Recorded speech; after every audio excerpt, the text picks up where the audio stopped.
Every time that you have action in the physical world, it creates a mirror of data trail in the digital space.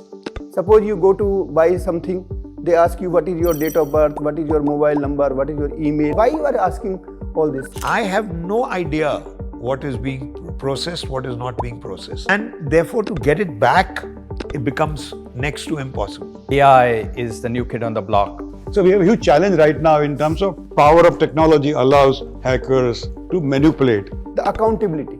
And here comes the penalty, up to the tune of 50 million euro. We have cyber intelligence, which is now mirroring the intelligence in human civilization. When our persons went to the police station, nahi karoge to jail mein dal deta hu. Technical guy being threatened like that by the police officer. Welcome to Lifel Talks. I'm your host, Dr. Nikhil Joshi. Lifel is a science to solutions think tank focused on sustainability. And one of the interesting projects that we're working on is a deep study in the engagement between cyber and human intelligence, specifically on how they will engage, how they will develop together, and evolve to give rise to the complex new world that we are now living in. Today, digital devices have entered every aspect of human life, from our living rooms to our study, offices, hospitals, and even our wallets. So think about it, that every time that you have action in the physical world, it creates a mirror of data trail in the digital space. And now with the emergence of AI, you have a machine learning system that is actually looking at your own personal data in cyberspace. So this is unprecedented times for human civilization. And we have a cyber intelligence which is now mirroring the intelligence in human civilization. To counter this or to address this, countries across the world are now putting out legislations or rules for data protection. And the Indian government, on its part, has introduced the Digital Personal Data Protection Act, or DPDP as it's called, in 2003, and which is likely to get rolled out by the end of this year. But this law promises to protect personal data and digital identities. Now the question is, how far will it succeed? And what will be the challenges that we will face in implementing such a law? In this session, we will unpack the DPDP for you. We will also talk about its impact on consumers, businesses, and how it will evolve with AI. So to do this, we have a panel of eminent personalities here with us today. First, Dr. G.K. Goswami. He is a decorated police officer with an IPS and is an expert in forensics and cybersecurity and law, if I may add. He will actually unpack this DPDP for us because he's on the ground floor of this act from the time that it was conceived and put out. We have Mr. Sunil Alagh, who is a marketing and brand expert. He knows how to build trust in brands and how trust can be lost. So we'd love to hear from his experience on how data privacy and data protection would help consumer brands and building trust and developing their business. We have Mr. Harish Mehta, the ex-chairman of NASSCOM. He's been on a number of government and non-governmental boards and projects and brings in a vast experience on rolling out industry-wide initiatives and would love to get his feedback on how DPDP can be rolled out at a national level and the challenges that we see there. We also have with us Mr. Manoj Paul. Manoj is the managing director of Equinix, one of India's largest data centers. And he's at that infrastructure level where all this data is stored, and we'd love to get his inputs on how DPDP would change the data center business and what it would mean for infrastructure development in India. So, welcome, gentlemen, and I'd love to get started with Dr. Goswami. Dr. Goswami, you've been at the leading edge of the development of this law. Can you unpack the DPDP law for our viewers and give them a broad contours of what it means and what are its components?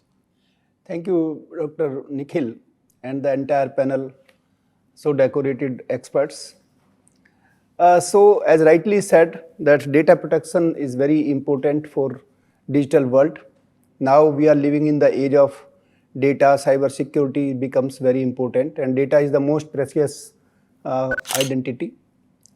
So if we look how this data protection legal regime came into, so in 1970, the first data protection law came in Germany. There is one small state there called Hesse.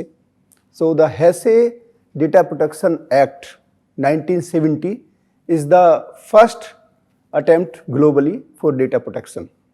Having said that, there are different laws came across globe, but in 2018, the European Union introduced General Data Protection Regulations. But interestingly, in India, which I proudly say that our Honorable Supreme Court brought one case which is named as Justice K.S. Puttaswamy versus Union of India. This case is globally very important. Why? Because it has brought the right to privacy as fundamental right. And I believe as legal expert and a policeman that this was actually the turning point. And that time I was serving in CBI and I was surprised that suppose somebody comes to us and say that our right to privacy has been breached, under which section of law we will address this problem. But in 2018, the GDPR came, and I do believe that that becomes the baseline. And particularly we will discuss Article 25, but in 2023, India introduced DPDP Act, which you have already mentioned. And the important point for the common consumption here is, if I say the few salient feature of DPDP Act, number one, two terms have to be understood very clearly. One is the data principal, who is the owner of the data. Suppose I gave my credentials, I went to a bank to open the account. They asked me the Aadhaar card, different other information. So those information, who is actually the owner in terms of DPDP is called data principal, and he has certain rights because his data is going to be stolen, maybe breached or whatever, right? So those rights are very important. On the other side, there is data fiduciary. Data fiduciary means the person who is the custodian of the data at that point in time. Data fiduciary may be the person who has collected the data, or alternatively, he must have given to some other agency for the purpose of processing it, for storage or various other purpose. So data fiduciary may be multiple. So this is another point, and data fiduciary has certain duties actually, and these duties are important. So data principal has rights and data fiduciary has duties. If I talk about certain rights of the data principal, the important is the portability. And if you remember, that portability came after 2018, after GDPR. So now you can change the service provider of your mobile phone, you can change your bank or whatsoever service you are taking. So portability becomes very important. Then another becomes the data minimization. What does it mean? That you need to know the minimum data. Suppose you go to buy something, they ask you what is your date of birth, what is your mobile number, what is your email, what is your marriage anniversary date. Why you are asking all this? So minimum data to be shared. That becomes another important point. Then storage limitation. How long you will store my data? And the important point, the another one is the accountability. And here comes the penalty. And penalty is very huge. Like say, In GDPR, it is up to the tune of 50 million euro or 4% of your annual turnover. So just imagine the implication. In India, it is 250 crores. So the quantum of money is so huge that if the companies or the organizations are not aware, then certainly they are going to vanish from the scene of business. So there are so many other things we will discuss across the board in due course. Thank you. So, Mr. Alagh, for you, as a consumer, does this make you feel more secure about online shopping and operating online in general? No, I mean, yes and no. Because I want to know from the time when Europe introduced the act, how many people have actually succeeded in going to the court? Because ultimately, if in India it is 250 crores, I must go to the court. How much do I need to actually challenge anyone? And therefore, it is next to impossible for me to do it, because just by having 250 crores is not enough. It's making it easy for the individual to go to court against a big company. Because ultimately, at the end of the day, if you ask me as a consumer, I have no idea what is being processed, what is not being processed. And if I give the information which I sign over to Apple and anybody else as somebody who's already given that information, and therefore to get it back, it becomes next to impossible. Therefore, younger people who are 12, 13, 14, the future is very important with this act. But the older guys have already given the information. And therefore, for me to go back as a consumer is next to impossible. Therefore, it is really talking about how many people have actually gone to court. In America, they have a system where you do not pay anything. And actually, they take out of 250 crores, they keep 200 crores because they do the pro bono as a legal system. And here, it's a different thing. In India, it is a different thing. How many people are actually going to court?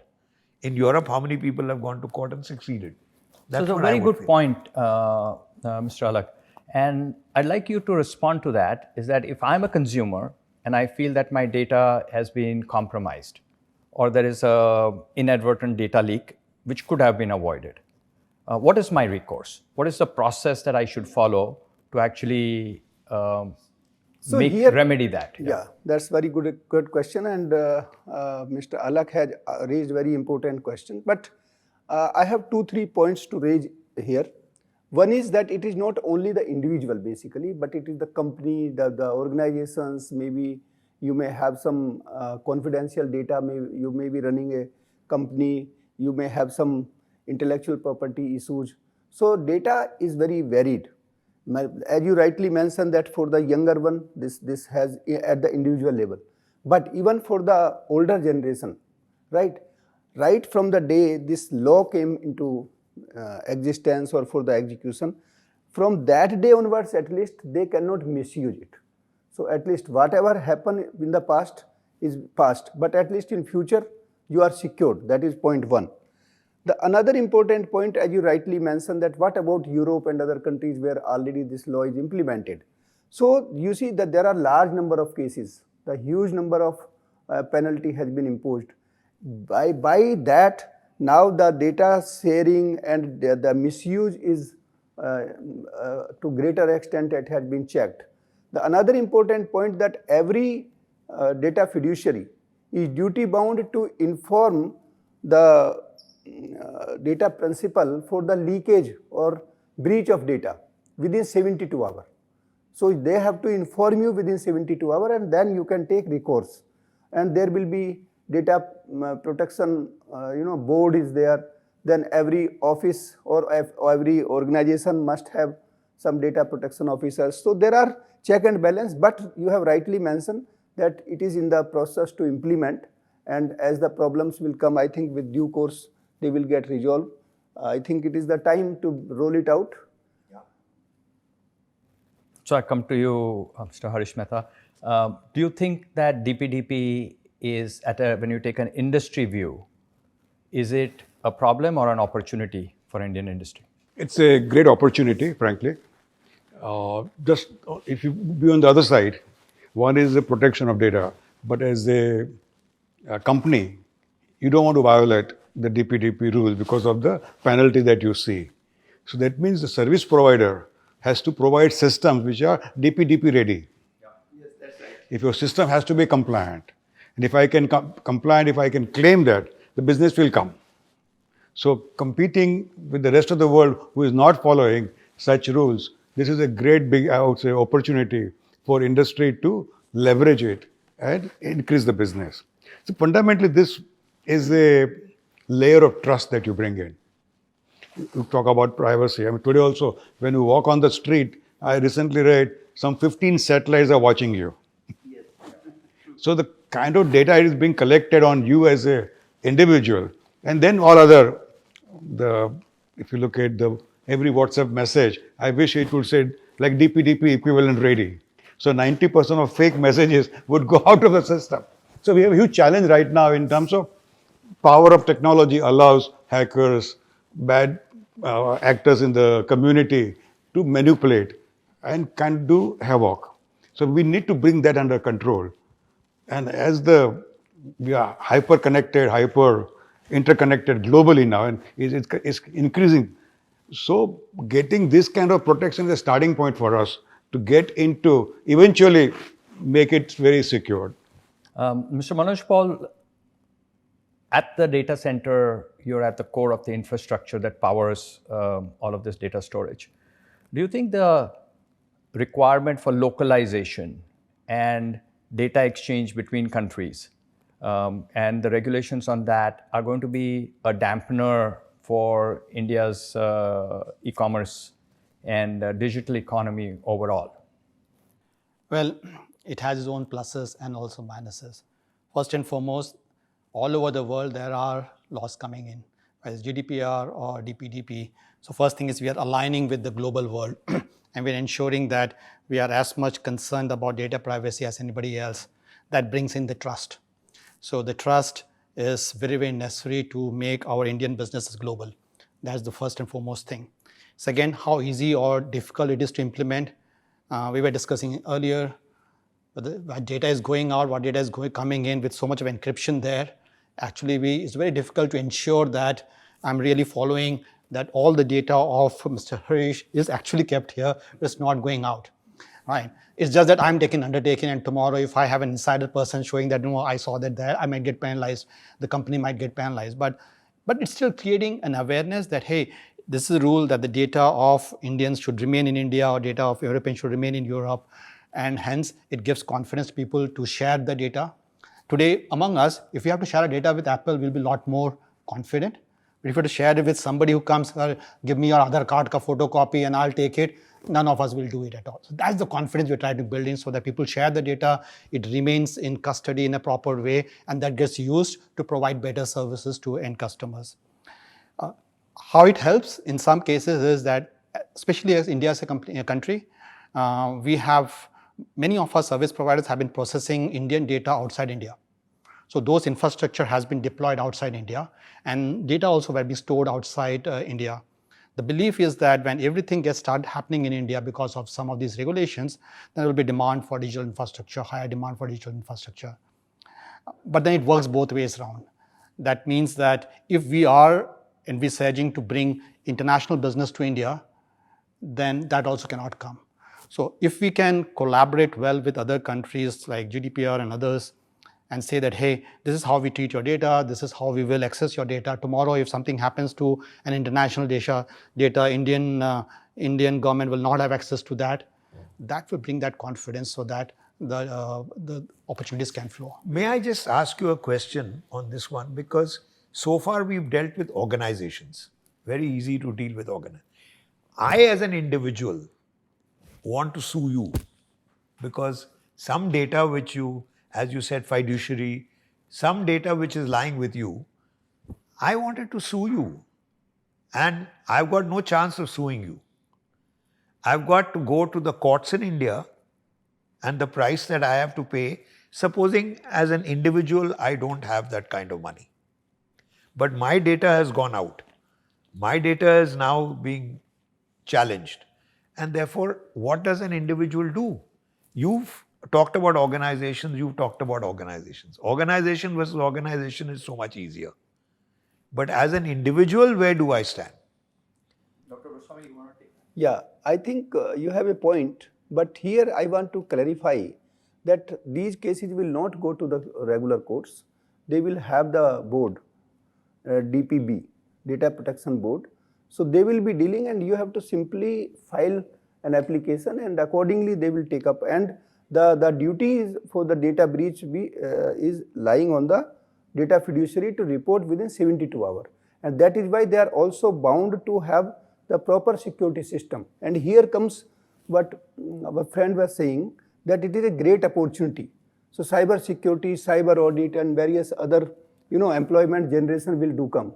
So it is a great opportunity, and I think India, as we just think in 80s and early 70s and 80s, the IITs and other, we have produced so much of technocrat who rule the world in one time. So I think this is time, if we take up rightly, we have the potential, we have the technocrat, and if they come together, definitely we can provide so much employment opportunity to the youth also. That's a very Just good to point. add to Sunil, my understanding is it is the first time happening. So mechanisms would be developed over the time for individuals to make it easier for them to complain. No, but I think I have raised a question now. Yeah. Today, in the next 5 to 10 years, as we go on GST when it came, now only 3 when it came with about 6 areas. Then finally, as you It develop, will be a similar, it will come partly the out. process of education. Every individual experiences. has to pay Yeah. the amount. Now, I'm talking about when it's free, 250 crores is not enough for me. When I want to sue you, then how do I sue you in India? I mean, that's always true with any enterprise, right? You buy a car, you're not satisfied with the car, you want to sue that car, and they say, sorry, this is what it is. No, So I you can. I write beyond- to the MD of that car company and I get a response from him. Straight away, a car like Camry or something, Toyota will write back to me as an individual. No question of not writing back. Maybe Consumer Protection Court can Yes. handle. I don't know. They'll Consumer have to come up with the protection, ways like he to. said, similar process has to be he said, look, there's a process which he said the board. Now, it's important that for individuals, not as company to company, individuals, how do you protect them? That becomes important. Either the board takes it up on behalf of the individual and all that. But as you rightly said, there were examples where data breaches happened. So it's the government who took action against those data breaches. And now it's important to inform in 72 hours. The reason is that if my password gets breached, I should know so that I can change my password and all those things. Those are the special benefits that are going to come in. Because the foreign companies have come into Indian companies and said you will not give any money to any government. We've gone around it by saying, when a guy takes in check, we give it in check to him. What he does with the check, God alone knows. So how much of cash is generated in that system? Corruption is a possibility of 1.5 billion people we have in India. Therefore, you must take into account as consumers, organization to organization, sooner or later 250 crores means 250 No, but even for organization, we have a challenge. No. Like, does the police know what is DPDP? Does the judge know what is DPDP? That's it. So we have a long way to go in from that perspective. But you must to- begin that law because ultimately people who have not given any data as yet will come into play right now. And therefore it's important for them to start that law in India. And therefore, consumers who've given that data already, then you are in deep trouble already. Yeah, that's right, sir. But in my opinion, even you have given your data, but suppose that data is breached today, tomorrow. So within 72 hours, the fiduciary has to report. So ultimately, the protection is Creating there. a board where an individual can go, like consumer societies have got, like you said, where that individual can go, doesn't have to go to court. Yeah, that's an important point. That's Yeah, very important for, point. Yes, I for agree. I consumers. agree. Yes. And you also mentioned about two different types of fiduciaries. Yeah. Right? There are some fiduciary companies that are appointed by the government Yeah. and designated by the government rather. And then some are data fiduciaries that are actually collecting data from the principals and are not designated by the government. And they have different requirements, is it? Yeah. Can you spell those out? You see, the government cannot means authorize every company because data is actually handled by multiple stakeholders. Government is only dealing with those companies who have critical data and all. Although still what is critical data is yet to be defined. So there are so many gray areas still to be addressed. But nevertheless, what I foresee, the very important point about the data protection laws, that every company has to look and to review or to screen their cyber security framework, whether they are secured or not. So here comes the important point that nowadays what happens that any company, the CEO or any owner of the company is actually involved into his product or whatever it is, and he trusts on the team who is actually looking after the cyber security. They inherently believe that my system is secured, but third party audit of the cyber security will give the correct picture, and here comes lot of avenues for employment, and it will in turn improve the security network. That's what I think it has the point. I would like to add here, as you rightly pointed out about fiduciaries, different type of fiduciaries. I will give an example. In data centers, we host customers, and the customers at times host websites of different companies. And recently there has been a case wherein somebody hosted, played some frauds, and to the extent that some people had to commit suicide, they committed suicide and all that, and we are facing those investigations and our people are being pulled into the police station. That's where I think DPDP type of laws can really help. If they can educate the police officer that we are not the fiduciary, we are just providing space, power, and all the network. The fiduciary is somebody else. You go after them rather than after us. And we should be able to show it to them that we fall in this category and hence we should not be questioned and our buck stops here. This is the only information that I need to provide. So this sort of clarity which will evolve over time would really help business to ensure that, hey, I shouldn't fear about that 250 crores because I'm not the main principal fiduciary, but I'm somebody else. So then things will be a lot more easier. So that will be an evolution that will happen. Yeah, very, very valid point. And I'd like to highlight the fact that this is a civil law, right? That's an important distinction. So what it does is it decriminalizes all the leakage of data and all the issues related to data, and the only recourse is civil penalties. Is that right, Dr. Goswami? I think this is again a very interesting question, and in fact, very recently we conducted a 3-day conference in our institute in Lucknow, in Uttar Pradesh State Institute of Forensic Science. There, this question was raised that DPDP Act is actually a civil kind of things, but as a police officer, I have other way around. Like say the person whose data is being stolen or has been breached whatsoever, he immediately get compensation. So that is important. That is why it looks like as if it is civil in nature, the DPDP Act. But you see, the person, somebody who has stolen the data, right? So there is a mens rea, there is ill will or bad intention or crime intent, and secondly, he has done some act that is called actus reus. So mens rea and actus reus both are there. It constitutes crime. So these breaches will ultimately lead into cyber crime.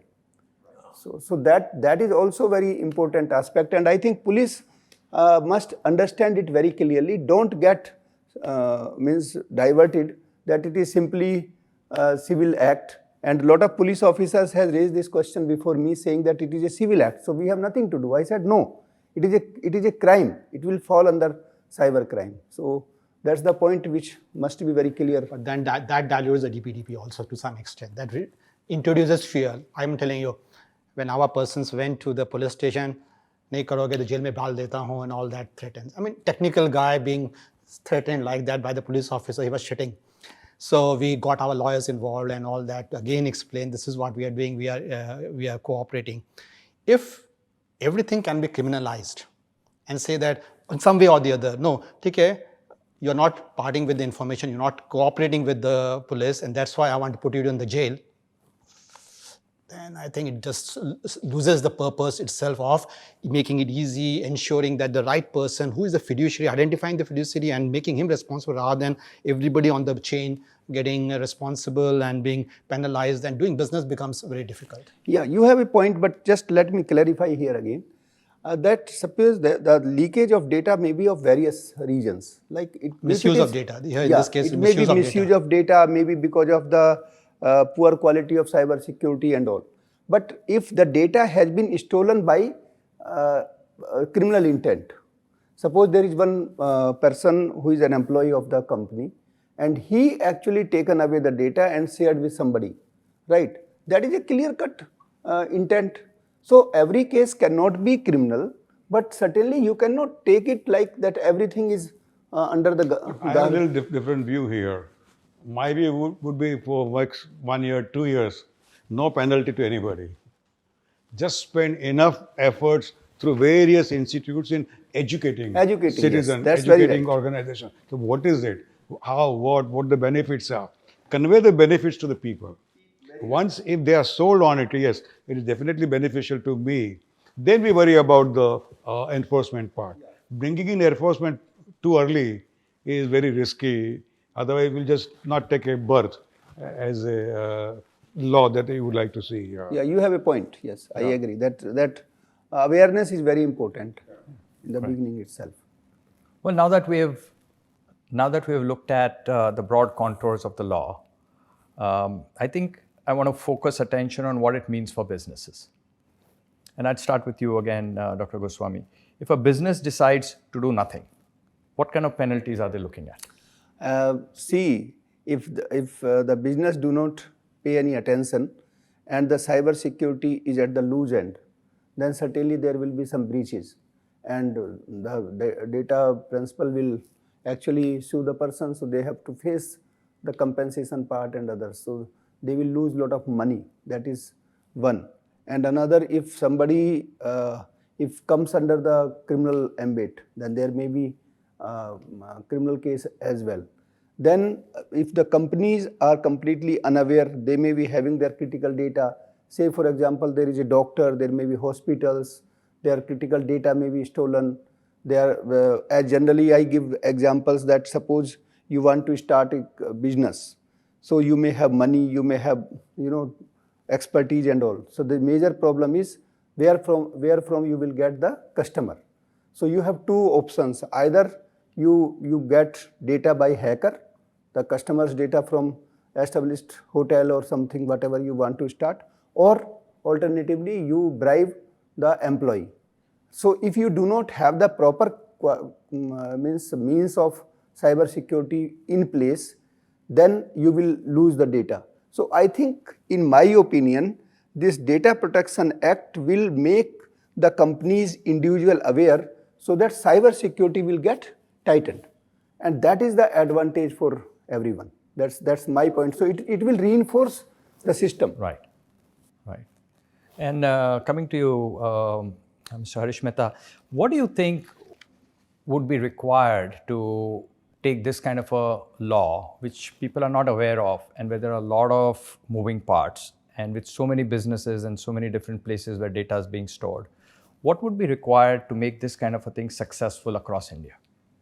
I mean, normal educational piece, which is through having him doctor as a speaker and talking about it, interacting, but prepare various, I mean, we have done it number of times for introducing every act that comes in, and to our members, NASCOM members, we send that info out, we conduct workshops, then there are master classes, various number of such mechanisms we do to bring up the knowledge on DPDP with the IT community. We invite startups to join us, that they also come in a big number to learn about it. So the startups which can become, could be the starting beneficiaries when their products are claim to be DPDP ready, then the buyer would be most comfortable buying that product, and then not worry about all the penalties that are being there. And I would like government, frankly, to start buying first, and they start implementing DPDP rules. If they set the be a role model, it helps everybody else then. There has to be, eventually making money. If you're not able to differentiate yourself and monetize it, then it becomes a burden. Yeah. So you're saying that having a solution supply chain, Yes. right, with a lot of vendors providing solutions and implementation assistance and things like that, which would really spur the implementation and awareness, right, while you're still making money. We'll encourage startups to build tools around it. Correct. So that you don't need to have an army of people, say, making your product or service compliant ready. The tools can help you. So there's a big that. opportunity for startups then. Yes. Right. One another point I want to add what he has pondered. Basically, most of the company, I think it is a very important time to think over that companies has to raise the data protection officers. The current scenario is that data protection officers in big companies are there, but they have the problem. The problem is that either they have from the technical side or from the legal side. But I think there is a need, the law should marry the technology.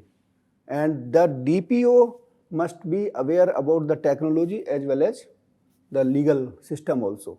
And I want to say something about, we have tried in our institute one concept called Law with Labs. And in that, we are providing the legal knowledge to the technocrat and the technical knowledge to the legal expert. So this kind of approach is required, and the DPO, my immediate observation is that the big companies at least, or the middle companies, they should immediately prepare the data protection officers, and there must be a proper training or capacity building programs for government should take up this project, so that there should be facilities, so the data protection officers should be prepared. They will take up the issues. I would like to add, just go back on the education part. An interesting story which we put it up 25 years back. In India, the piracy was rampant. Yes. And 98% piracy in the country.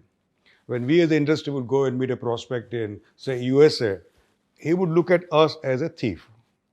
So they don't believe you, they don't trust you. So when we say, how do we fix this? We don't have money to spend money on education to that extent of educating everybody. So you have to be very creative in solving such an issue. So we came up with a very, very creative idea where in Chandni Chowk, in a New Delhi central area, we put hundreds of floppies which had this pirated software on it. And our NASCOM president Devan, he sits on an elephant, and an elephant walks, and everybody is wondering what the elephant has to do with the floppy drives, and then he comes and crushes it. So that photograph suddenly went viral all over the world, and it, I'm sure, helped building India brand. Industry is serious about solving the piracy issue. So we may have to do some creative thinking of how do we educate people quickly on the DPDP. It has to be done very quickly, because ultimately taking years today, 4 years, 3 years, 2 years, 5 years, out of the question, because your digital information goes viral. As we say, next morning it goes viral. And therefore, the important thing is that law must be like the police officer must, up to a certain level, when he lagaus a case on against anyone, it has to be below that level, no question. There has Whereas to be some a police, benchmark. the Yeah, threshold there must be. And therefore the act must say that educate only, first you'll begin educating the guys on top, then the guys at the bottom. But if the bottom guy lagaus one threat on anyone coming, that is not allowed. That's right. So as he rightly started off saying that, forget about the penalty side at the beginning. or even penalties have to be put most lenient, and then see how it progresses, and then increase the penalties, and who can put the penalties in that or not. That would be the right approach to take it Yeah, forward. that's a And very- another thing you rightly pointed out, it's taking too long. DPDP also, we have been talking for quite some time. It is just passed in the parliament, still not, act has not been implemented. Let's get it rolling in the simplest form. Whatever is the simplest bare minimum, get it rolling, and then keep improving every 6 months. The way we get software upgrades nowadays, every week nowadays, get an upgrade for all that. But whatever is the minimum program that has been agreed, everybody among most parties implement it and then keep improving it. And a police inspector cannot do it. Up to a certain level, you must have a threshold. In the law itself, there must be a threshold level where below that, no question of anyone becoming threatening. You can go up and complain. I think you have the point. The intervention of police may be because the DPDP Act per se is civil in nature.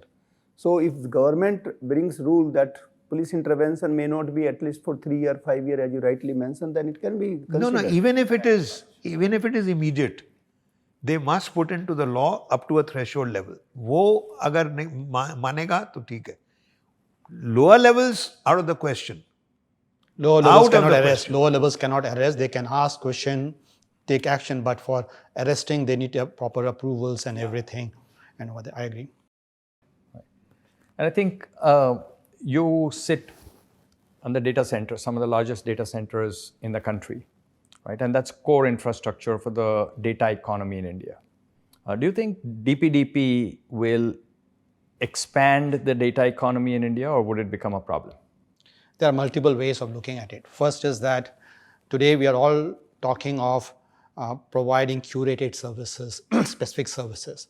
I should know what Nikhil Joshi likes, so that when you open up Netflix, only what you like shows up. When you visit his website, it should show up only those things and only those products. If you are looking for a car ad should come up first. That's how it's going to be more meaningful for you, right?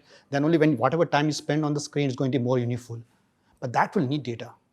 That will need that, okay, you started looking for a car, that your old car became really very old or giving some problems and all those things. Now, where do you draw a line is a different thing. But if you really want everything to be effective, if the marketeers should also be effective, they need that data.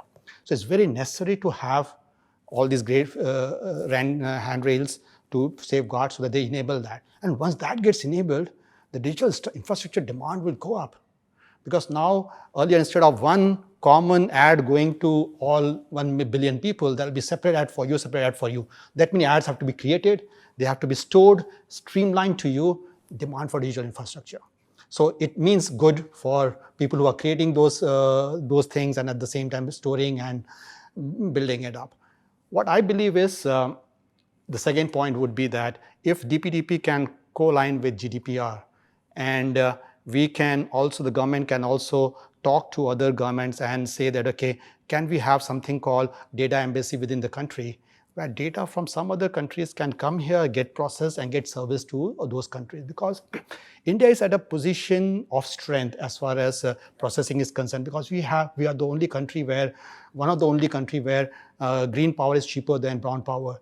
Our power rates in Asia Pac also, forget about Europe, is cheaper than most countries. Our cost of construction for data centers is 30 to 40% or even 100% cheaper than is half of some of the countries that they're building data centers. At some point of time, this economies of scale will start working in. Like car initially started off, car manufacturing and everything design started off with America and Germany. But later on they found that, okay, the designing happens there, but construction prepares somewhere else. When AI develops, I believe the same thing will happen. At present, we are going through a mad rush of, hey, I need to be ahead of somebody else, or cost is not a question, deploy it wherever you get it, but get me ahead of somebody else. But very soon, in next 3 to 4 years, where is the money? How much are you spending? How much you are earning? Then say, hey, should we put it at Tokyo? Should we put it at Los Angeles? Or can you put it at Manila or in Mumbai?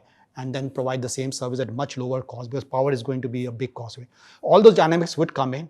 And that's where DPDP being aligned and providing all protection and confidence to all these players globally, and doing some registration change that, hey, this, like we had this in software, we had this SEPZ, right?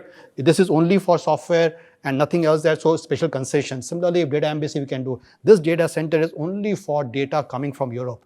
And the links come from Europe to India and go here from outside. It doesn't connect anywhere. And the government says, I don't have any purview into this. My officer cannot go and ask for anything into this data because this relates to data from US or in somewhere else. And then we can say that, hey, you have power scarcity there. I can give you something here and you build it up To here. add to what you're saying, that NASSCOM positioning is build India brand as a trusted nation. Trusted nations for tech ecosystems, where data center is part of it.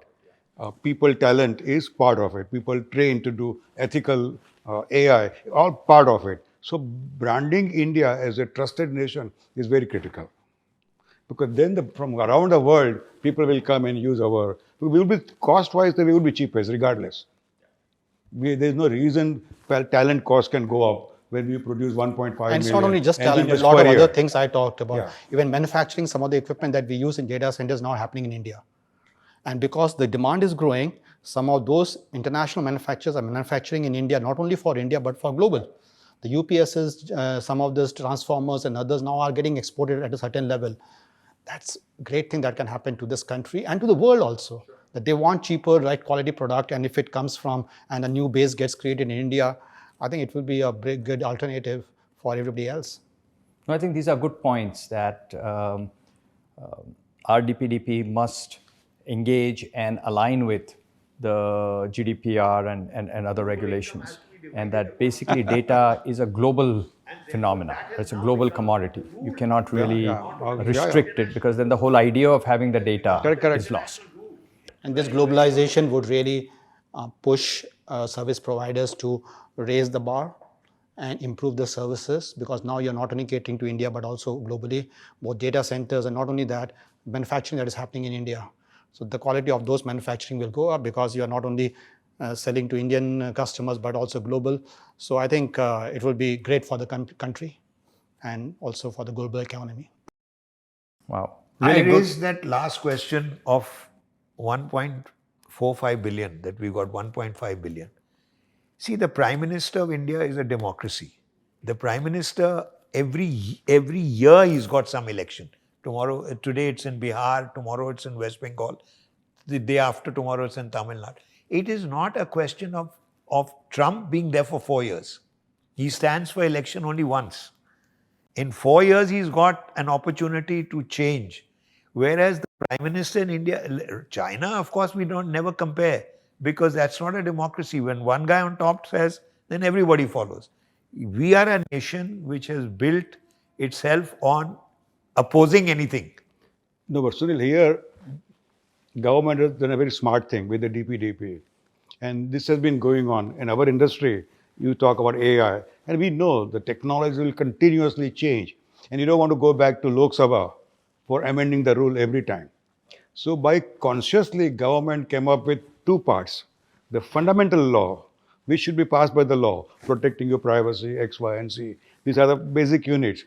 All the other stuff will be done by rules, and rules can be done by the government, by the departments. So you don't have to go back to the central. So as the new technology, new things we find, so you will be able to bring in the change very quickly. See, one law for the country is very important because, as he rightly said, that everything that you get internally from Europe and you send back to Europe.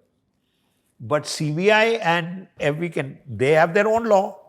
They'll ask you for your information. Now, you might have a law on digital protection, but is it comprehensible? Is it comparable to other laws that India has or not? So therefore, each one, you have to bring one law which is applicable to everyone. You mean to globally? Not only to India, pehle lai liya. Now, globally, it will come later. The ED and the CBI feels it's another law in itself. They will come into their law, and Europe, you get all the information and you provide all the information out. Ye digital protection ho gaya. But CBI will come and ask him, and their laws allows them to ask him. What is the European this thing? Therefore, his thing of building a brand that you can trust India about becomes very, very important. Because see, the next question will be on employment. After all that, yes. What you can bring AI in. what does Harari say? That you're creating, in China and India, you're creating a number of useless people. What is the employment which you're creating for 900 million? AI might improve. So therefore, AI is miles ahead of what India and China want. So good discussion. I think a lot of interesting points on way forward.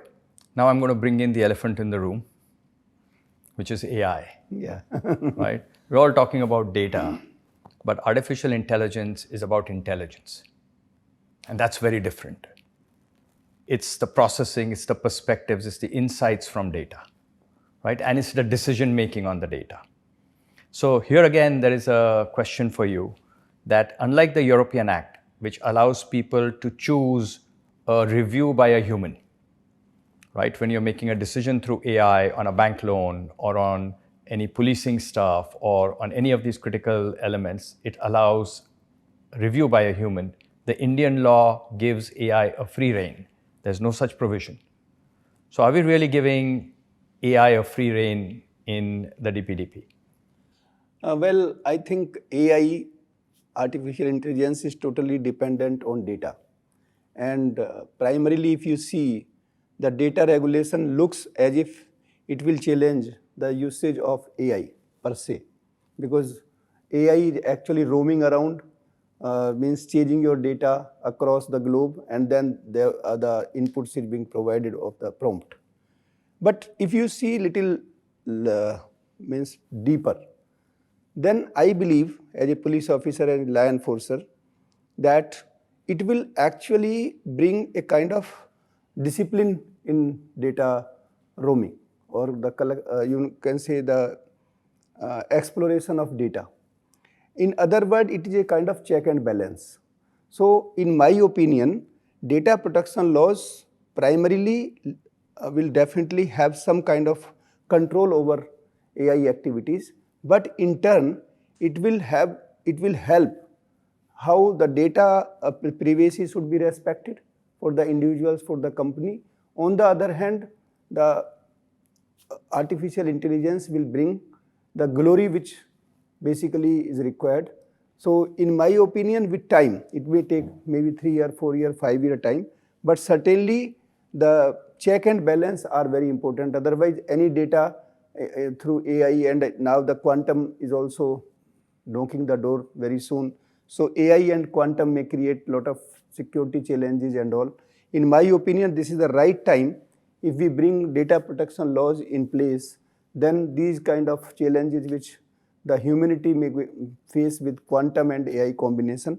So this data protection laws are very important to implement at this point in time. Yeah, a very valid point, actually. And Manoj, for you, AI is a very infrastructure heavy, right? And you're at the core of this infrastructure. Do you think DPDP will slow down rollout of AI in India first? Or is it an opportunity to leapfrog and really create a privacy-enhanced AI ecosystem in India? I think it is the latter. Today, at times, a lot of us are very conscious about, should I give this data to Copilot to get an answer or something? What will they do with it? What will my data, how will they use my data, all that? If tomorrow I get the confidence that if I put this data, that my health is this, my age is this, my weight is this, tell me what are the repercussions or why I'm having this problem. If I know that they will not misuse the data, I will be more inclined to use it more. Hence, I believe that with data protection, there will be more of usage of AI. AI will get a boost, and that will fuel more developments and more personalized services based on AI, based on data that you are partaking. Assuming that if you get the confidence that only that software is going to use the data to throw better options to you, I think you'll be comfortable as long as it does not go to any individual who makes random decisions and make personal use of that data. So if AI has to flourish, DPDP and data protection is very, very critical. But at present, what we are using AI is for generic things. People would like to use it more specific. that I have this much of money, and then can you help me in designing my portfolio, my saving portfolio, my investment portfolio, and all those things. And we need, AI is supposed to come and do all that for individuals. But I cannot do it till I'm confident that my data remains with me and it doesn't go anywhere, or they delete that data, or they ask me that should I delete or keep the data. If you get the option that while you are doing the chatting, only that time they have the data, after that it blanks it off automatically. I say, great, I show my whole balance bank accounts and all that, and what portfolio I have, please balance my portfolio, and it comes up with options and with some recommendations and all that. So I think it will be good. I want to add few things which he mentioned, very important and valid point. You see, very interestingly, the Aadhaar case, if you see in 2018, the same case, Puttaswamy case, the another judgment was there for Aadhaar case. I think the law we brought into 2023, but Aadhaar case was in 2018. And at that point in time, till date, even police officers, even including CBI, ED, they do not get the Aadhaar details. The data is so sacrosanct. And I am a geneticist also. You will surprise that nowadays this DNA privacy is equally important. Now we are talking about the designer baby and other things, like your entire future can be decided by your genetic profiling and all. So these kind of data are very, very critical. And in my opinion, the protection of data is very, very important. The way AI is going to introduce so many critical information, if we do not control the data sharing, I think we have to think that normal data where we have given consent, that data is available to AI. Only thing what we are talking here is the critical data. So critical data, I don't think that AI should be given, otherwise the system will collapse also, whether it is the security of the individual, of the company or the government. So some data has to be protected, and the data protection laws for that purpose are very apt. So you're suggesting that AI should be ring-fenced in a way? Yeah, there has to be discipline. Right. So data protection actually discipline the entire system, including AI. That's what I believe. Right. Sunil, you've been in marketing for so long, right? And Manoj talked about personalization, using huge amount of personal data and using AI to provide solutions, individualizing the solutions. See, AI today, as far as I'm concerned, is robots which are coming in place. They will manage your manufacturing. They will manufacture. We've got 1.5 billion people who vote every single year. And therefore, AI cannot replace them. AI cannot replace in China. They might come out of the system. They may produce hackers, non-hackers. China might do it for all, basically for Europe. But for itself, it still needs manufacturing by people. See, today, I don't know whether it's true or not. I saw one minister was robotic in Albania. Now, come on, yaar, where are you arriving with AI? Therefore, there is a limit to AI, what Harari has said. And Harari has come out with, you cannot create useless people. Productivity, the profits go up, the sales goes up in companies. But are they employing more people, or are they employing less and more product? So Till the skill development manager comes up and the skill development comes up, it will take 5 years. 5 years is too much.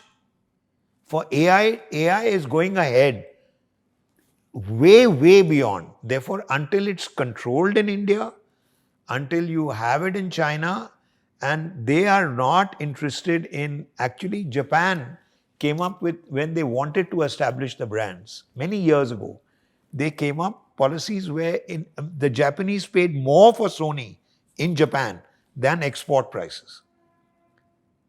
But in India, if you do it, all right, we have built a culture of asking questions of people. Therefore, you must begin the law, no question in my mind. But to go AI and AI is ahead of the average person, I'm not in favor of it. And that's a challenge. Job That is a creation challenge But altogether. the thing is, Sunil, I see when flyovers are getting created, see, very few people are working over there. They're not generating,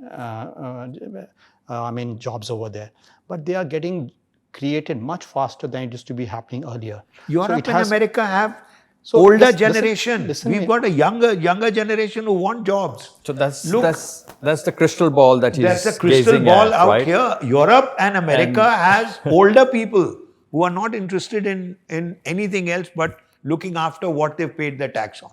But let me take an opposite view.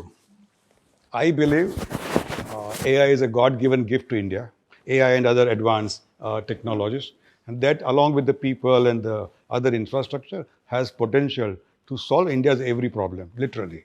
And the way the technologies are changing, personalization to solving tough healthcare issues, education issues, alternate energy, you name it. The startups will do wonders in terms of whether designing drones for defense or drones for courier service or whatever it is, you will see huge, I would say, positive impact of these advanced technologies, which India can leverage. Our per capita is hardly $2,000.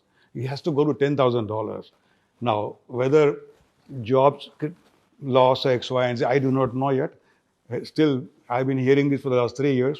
Haven't seen yet job loss anywhere in the world, not including USA. Now, yes, the number. In America and England, it's very much the America older lot is full- who retire at the age of 60. Unless you increase it to 70, then everybody works. No, my point is that, Sunil, any technology tool has these See, challenges, when we export, and we have overcome them. If we and- export the ideas that we've got, we have the capacity to export, fine. But in India, I still believe that AI, because ultimately when video, seeing the person, when you went 10 years or 15 or 20 years ago, this technology came in. But we were not ready for it. As people, we were not ready for technology. The AI is moving ahead. 5 years back, we were a snake charmers country. We were bankrupt on foreign exchange. Today, a smartphone has entered every corner of the country, and people are using it. Smartphone didn't replace, it did replace hundreds of jobs, or maybe millions of jobs as such. But it has created so many other jobs. No, I think AI is a separate debate. Huh? I think AI is a separate very debate. separate Let's debate. keep this to DPDP. Yeah, for the next. Right? for the If next you want, one. you can discuss whole I day, have whole seen- month on AI. I have seen how India changed from snake charmers country to started using internet, started using Aadhaar, started using UPI, See, I have smartphones. an Apple, which I only use for phones when moment and my mail and everything else. It has a lot of other applications, but I don't use it. I, as a consumer, don't use it. So therefore, I have my secretaries who use it, and my granddaughter uses it. She uses every single opportunity that there is. So, Sunil, where is the question? We're running out of time. So my only point would be, don't kill the golden No, goose no, in no. a way. Yeah. That AI has that potential. I am not it has to be killing it. allowed to be grown. I'm And only let's take another raising- example of computers. When computers came in, all these fears were How there. many years did it take for computers to come in? But But Sunil, created let's, jobs. let's have this debate, AI Let's have debate this debate separately. Let's keep separately. this How debate. many years did it take? So only one point I want to add was 5 years from today, The way we too have- long. The Prime Minister will go, everybody is going to get elected in 3 years. Therefore, he has to worry about population.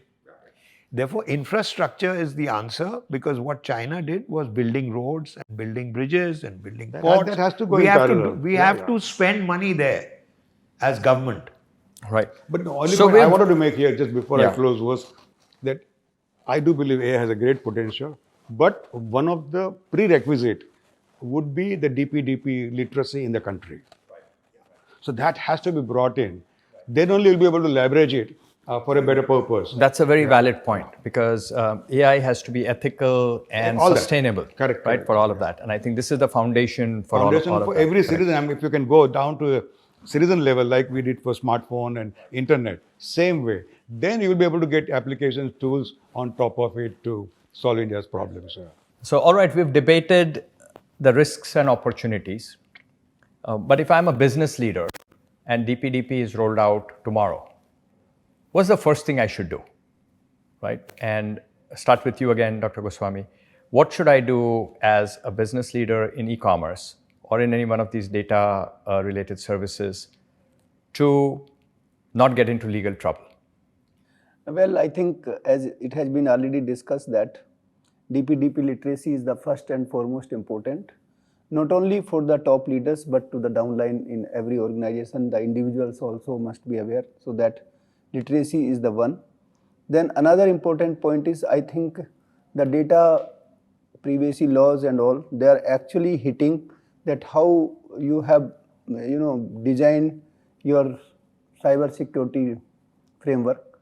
So that is yet another area. So in my opinion, third party digital audit is the another area which you have to do that. So you're saying put the cyber security on the front page of your agenda. Basically, data protection is nothing but cyber security only. Yeah, basically. So it is like a synonym only. Yeah. Yeah. And as an infrastructure decision, should I now think about privacy, storage, or AI? I think it should be the other way around. AI leading to privacy, leading to storage. AI, storage, and privacy. So the business should drive all these regulatory requirements, right? Not the other way around. If you put it the other way around, then business will not flourish. So let's understand what AI requires and how do we safeguard privacy and digital rights protection, and then implement those systems. And that's what enterprises have to do, work backwards from there. How they can leverage AI, and for that, what data they need to capture, and for that, how do they ensure that they meet all the DPDP regulations and restrictions and be safe. And Sunil, if I was looking at it as a consumer brand, with DPDP coming in and a lot of awareness spreading on that, how should I give consumers a feel that their data is safe with me? See, the government has to build trust. First and foremost, you don't trust the government. Because at lower levels, the corruption is huge. No question. On top levels, corruption is a lot less, if not totally removed. No minister is involved in corruption today because the media would go after. And therefore, the Prime Minister must introduce laws which brings about that you cannot go below this threshold level unless they're necessary. Therefore, you build trust. It might take a couple of years building trust in the government, but individuals, like you trust Britannia, you trust Reebok, you trust Nike, and therefore you can go into that, you can go anywhere you feel like, and you will trust that company. You trust the brand. But it is taken years for the trust to build up. And it will take one step wrong, and that's the end of your trust. Harish bhai, do you think someone like NASSCOM or some other agencies can come up with a certification for companies to say that, look, they are DPDP compliant or something like that, and to enhance consumer trust on this? Not NASSCOM, but NASSCOM will act as a catalyst and encourage others to develop the certification. That's absolutely, it's a must, I would say, to claim I'm a DPDP ready. Because that is the starting point for you to build your brand and then applications around it. Well, I think DPDP has been the essential first step. That's what it's coming out from here. And that AI is the new kid on the block that will throw up a lot of challenges. What we also see is that globalization is the name of the game. And there is no way to reverse that as far as data and digital economy is concerned. And so I'm sure hearing these conversations from all of you all that DPDP is not going to be the last word on legislations or in managing this. And we'll very soon have other discussions around new challenges as we walk the path with AI in the digital economy. But thank you all for your time, and thank you all for being with us. Thank you for organizing such great discussion. Thank you for